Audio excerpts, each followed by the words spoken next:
హింబెట్ ఎంత ఉంది? మనము విత్ ఫీమేల్స్ తో సహానే మెజర్ తీసుకున్నాం. అంటే అక్కడిక్కడ మొత్తం కుట్టేస్తాం కదా ఫోల్డ్ కట్స్ తో సహా. కాబట్టి ఇది మీ ఆప్షనల్. హింబెట్ అనేది మీకు వెడల్పు కావాలా సన్నం కావాలా అనేది మీ ఆప్షనల్ కొద్ది. ఇది కూడా హింబెట్ కూడా. కాబట్టి మీరు ఇన్నర్ కనుక తక్కువ తీసుకోండి, ఎందుకంటే మనకు ఓపెన్స్ బయటకు రావాలి కాబట్టి తక్కువ తీసుకోండి. ఎంత ఉంది ఇప్పుడు? 24. బయట చేయండి, ఎందుకంటే ఒకటే భాగం తీసుకున్నాం, ఫ్రంట్ ఒకటే తీసుకున్నాం, రౌండ్ తీసుకోండి.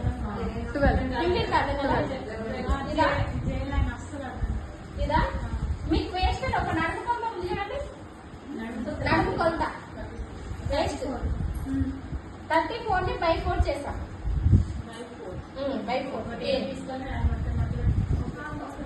బై 4 ను కంపల్సరీ చేయాలి, ఎందుకంటే మనము 4 పార్ట్స్ ఉన్నాయి కనుక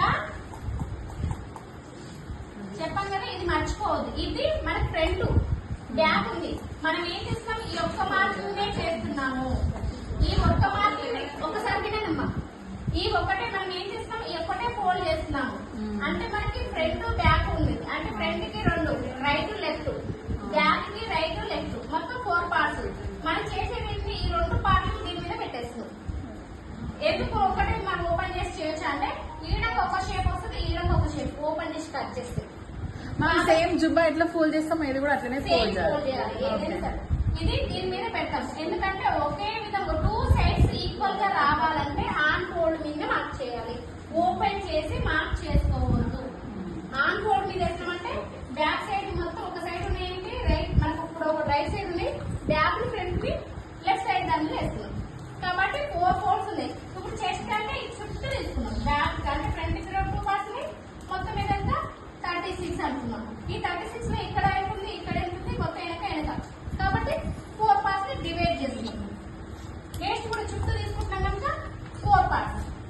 ఈ వీటిని ఏం చేస్తాము? ఒకటే ముందర ఒకటే తీసుకున్నాం, ఎందుకంటే జాయింటింగ్ లేదు, ఓపెన్స్ లేదు కాబట్టి. ఈ ముందర ఒకటే తీసుకున్నాక 2 పార్ట్స్. షోల్డర్ కూడా 2 పార్ట్స్ ఒకటే సైడ్ తీసుకున్నాం. ఏదైతే 1 సైడ్ తీసుకుంటామో రైట్ లెఫ్ట్ 2 పార్ట్స్ చేస్తాం. మొత్తం రౌండ్ తీసుకుంటామో దాన్ని పై ఫోల్డ్ చేయాలి. అర్థమవుతుందా? గుర్తు పెట్టుకోండి. ఇప్పుడు మనం ఎంత వచ్చింది? ఇంపెట్టు 12 ఇంచెస్ వచ్చింది. ఇప్పుడు జే పాయింట్ అర్థం కాలేదు కదా, 38.5 ప్లస్ 1 ఇంచ్ లూజ్ 1 ఇంచ్ కుట్టాలి, మొత్తం 10.5. హెచ్ నుంచి జే వరకు 10.5 మార్చేసుకోవాలి. అంటే ఇక్కడ టేప్ పెట్టి ఇక్కడ నుంచి ఇక్కడ వరకు ఇది మడత. మడత కానించి 10.5 ఎక్కడ వస్తుందో అక్కడ ఒక పాయింట్ పెట్టుకోవాలి.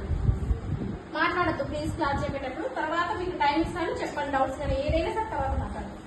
ఇక్కడ నుంచి మళ్ళీ సి నుంచి 12 ఇంచెస్ ఎక్కడైతే వస్తుందో అక్కడ ఒక పాయింట్.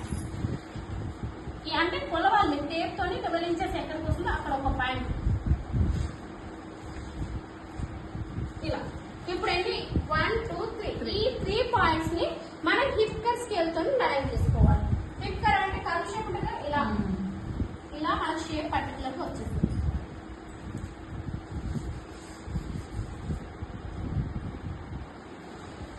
షేప్ చూసారు కదా, ఇలా మనం మెజర్ చేసుకుంటే ఆటోమేటిక్ షేప్ అనేది ఇలా వస్తుంది బాడీ. ఇది మనకి చూడండి నెక్కులు మాత్రం లాస్ట్ చూడండి, షోల్డర్ నుంచి ఆర్మ్ హోల్ ఇక్కడ నుంచి సైడ్ పార్ట్ ఇలా మనకి హింబెట్. ఇది మాత్రం మీ ఆప్షనల్. ఇన్నర్ కి